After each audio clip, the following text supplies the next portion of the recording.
Welcome to the Psychological Sciences Department Advising Session. My name is Dr. Kristen McCabe, and I'm going to be walking you through this presentation today. As you may know, we have two majors and a minor in the Psychological Sciences Department. We have a major in psychology, and we also have a major in behavioral neuroscience. In addition, we also have the option of minoring in psychology. This is a listing of the faculty in the Department of Psychology. Everyone in the department is a psychologist or a behavioral neuroscientist, but we each have our own area of subspecialization, which is listed here. Monique Aguirre is our executive assistant, and Laura Johnson is our lab manager and safety officer. Some tips on interacting with your advisor. First, bring your completed psychology or behavioral neuroscience checklist to each advising session with you filled out. This will help organize you and will also help your advisor get a quick read on what requirements you have left to fill within your major. If you do want to meet with your advisor, first check for their posted office hours on the banner system and try to stop by their office during those hours. However, if you have class during that time, you can email your advisor to set up an appointment at another time. But if you're going to meet with your advisor outside of office hours, make sure you give your advisor a few days to a week notice in advance so that you have time to set that up. You can also email questions to your advisor, and if they're simple questions, they can usually be taken care of rather quickly via email. Everyone needs at least 124 total units to graduate from the University of San Diego. 48 of these units must be upper division units, meaning that they're designated by a course number of 300 or higher. For your psych major or for your BN major, you will be filling 28 upper division units just by completing your major requirements. However, even when you have completed your major requirements along with your core requirements, you will still have a remaining upper division units that you need to satisfy. So please take note of that, as many students are surprised when they have fulfilled their requirements to realize that they still have upper division units to complete. The reason for these upper division units is so that you can explore another area outside of your major or within your major to deepen your knowledge in that area at your own free choice.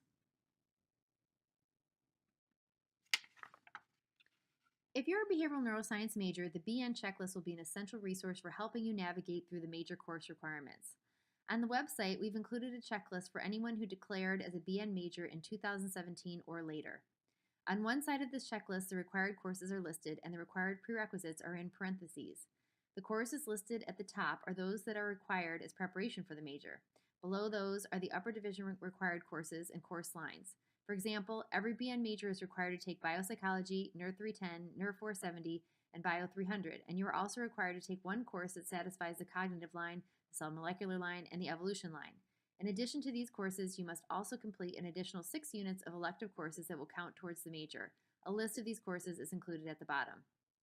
On the back of the checklist are the course numbers and course names as a reference. At the bottom is a suggested course schedule for your 4 years at USD. The bottom schedule also includes courses required for pre-med and many pre-health programs, so this schedule is helpful if you're considering those programs too. Please remember that there is no double dipping of courses. This means that if a course counts towards your minor, it cannot also count towards your major. For example, if you're a chemistry minor and you're taking biochemistry as part of your minor, it cannot count towards your BN major. You must print out and bring the BN course checklist to every meeting with your advisor. Please check in your degree works periodically because sometimes classes are listed in the incorrect section. If you notice an error, please print out your degree works and bring the printout to your advisor. Also, for BN majors, when degree work says that you need 28 upper division units in psychology, this means 28 upper division units in the BN major, regardless if the courses are offered in the psychology department or in a different department. Your registration time can be found at the following website. And if you check that registration timetable, it will let you know that given the number of units that you've completed, what day and time you can begin registering. Before you register, you're also going to want to check your academic profile channel on the One Stop tab to see if you have any holds and make sure you take care of them before registering. Make sure you do that in plenty of time in advance of your registration date, so if there's any holds that need to be managed, you have time to take care of those. When you're registering, if a class turns out to be full, you will also be given the opportunity to be added to the waitlist. Proposed schedules for psychology and behavioral neuroscience can help guide your planning for your course load. Those can be found on the checklist for the psych and BN majors and also can be found in the bulletin. And they lay out a proposed schedule of timing of taking classes that can be useful. Be careful when you're doing your planning not to stack too many difficult courses in a single semester.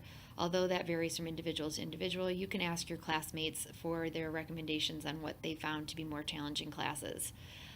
We also have to remind you that you cannot take any core or major classes pass-fail. When you've completed 90 units, a senior tab will appear in your banner system. On that senior tab, you will find a form to petition to graduate.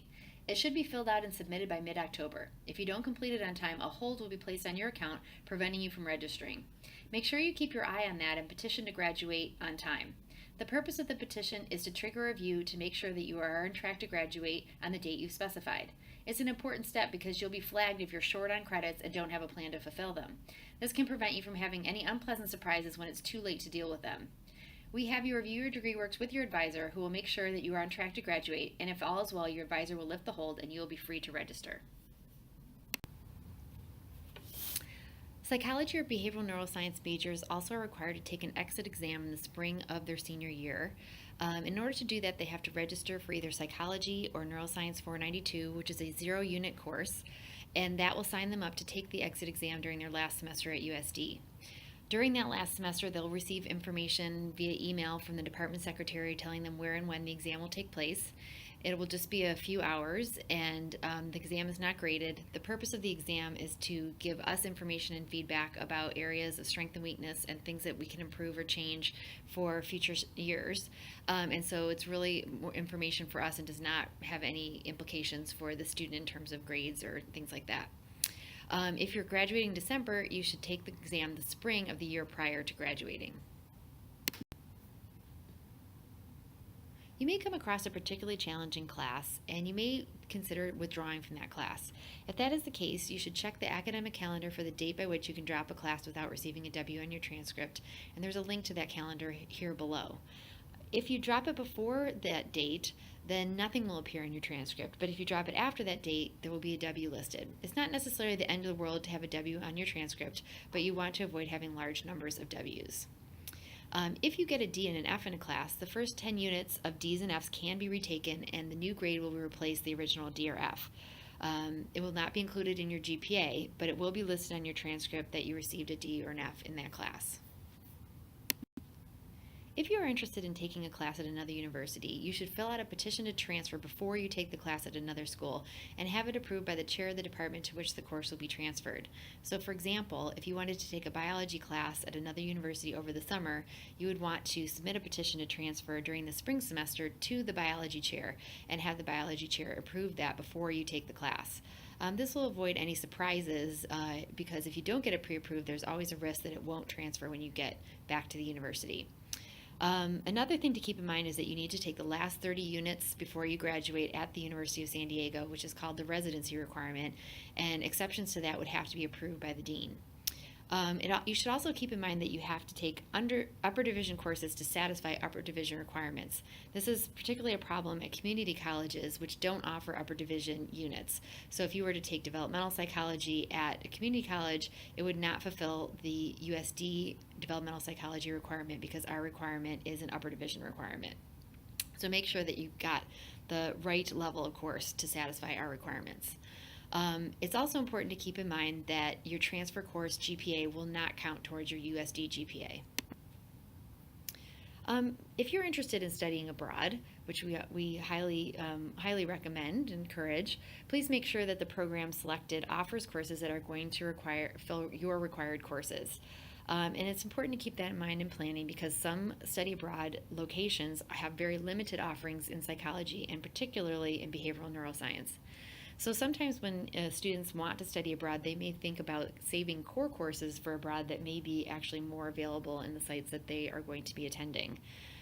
There are some programs in Cork, Ireland, and Vienna, Austria, some in New Zealand and Australia that do offer some courses that fulfill some BN requirements, but it's important to kind of plan in advance and make sure that you're going to have some courses that will count towards your graduation. One caution is not to take biopsychology abroad because we do not accept that as a transfer course. There are lots of opportunities to get involved in research at USD. It's not required, but we do highly recommend that you take advantage of these opportunities and also, if possible, to start early. You can start as early as freshman or sophomore year in getting involved in research with a faculty mentor, and there are ways to get academic credit for it. So you can get academic credit for working with a USD faculty member through either psychology 496 or 499 or neuroscience 496 or 499. A good way to get started if you're interested in doing this is to look at our department website and look at the faculty research interests that are listed there. Once you find a faculty member whose research interests you, you can contact that faculty member directly and ask if there's any opportunities to get involved in research in their lab. If you find that is the case, then you may then register for either Psych or Neuro 496 or 499 under the mentorship of that faculty member. You can also get academic credit for working on research outside of University of San Diego through either Psych 497, Applied Experience in Psychology, or Psych 498, Internship in Psychology. So we've had many students work outside of USD at either UCSD, Children's Hospital, or San Diego State and get academic credit through this mechanism. If you're interested in doing that, please contact either me, Kristen McCabe, or Dr. Chiyama, and we can give you further information about how to do that. Some programs that fund student research can also be important to be aware of. A good place to check for funding opportunities is the Office of Undergraduate Research, which maintains the files of all kinds of resources to support undergraduates in getting research experience. But then another couple important ones are the SURE program, which is the Summer Undergraduate Research Experience program, and that funds students to work on research with the faculty mentor over the summer. So that gives you a stipend and a housing allowance so that you can focus full-time on research with a faculty mentor during the summer months. That is a competitive program and you need to apply. So if you're interested, I would start by trying to find a faculty mentor that you might want to work with and they can help you walk you through that process. Another program that's really a wonderful resource is the McNair Scholars Program. And the mission of the McNair Scholars Program is to support first-generation college and ethnic minority students who wish to pursue doctoral studies. They also provide stipends and support for research over the summer, as well as lots of other resources to assist you in preparing for graduate study, like applying for graduate school and getting presentation experience and things of that nature. So if you're interested in that, I suggest that you go to the McNair Scholars website and email those program organizers to find out whether or not you would be eligible for that program. There are lots of other ways to get involved in the psychology department. One way is through the Psychology Club. The Psychology Club brings together a group of students interested in psychology and behavioral neuroscience and organizes social events, guest speakers, graduate school panels, and other events of interest for the community. The Psychology Journal Club is another way that you can also get involved in the department. And the Journal Club meets once a month and selects a journal article that will be presented by either a student or faculty member, and lively discussion ensues. Finally, the Psych High Honor Society in Psychology is the last way you could get involved. That is an honor that one must apply for and is selective. If you are successful at getting entry into the Psych High Honor Society, however, there's a variety of activities that this group is involved in, including providing tutoring in statistics and other subjects for the psychology department. Thank you for listening to this presentation. If you have any questions, please free to email psychology@sandiego.edu for general questions. You may also contact Dr. Kristen McCabe, Dr. Jenna Hales, or Dr. Adriana Molitor Siegel for further information.